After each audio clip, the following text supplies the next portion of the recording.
Hello guys, welcome back to the channel. In today's video, I'm going to show you how you can catch the breakfish in Heartopia during the Modular Street event update.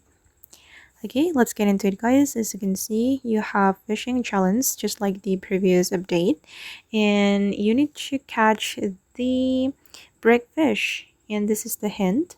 During the festival, you have a chance to catch limited fish in the East Sea.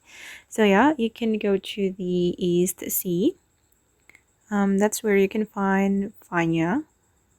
He's right there, and then you can catch the breakfish right here.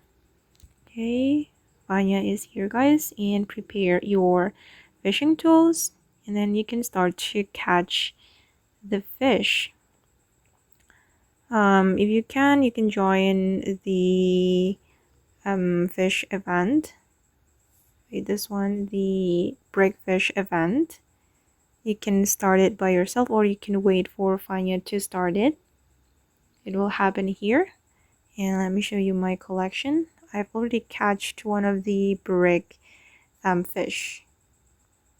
Okay, this is the purple brick clownfish. And okay guys, that's where you can find the breakfish and Heartopia during the Modular Street event. I hope this video will be useful for you. Thank you so much for watching, and bye.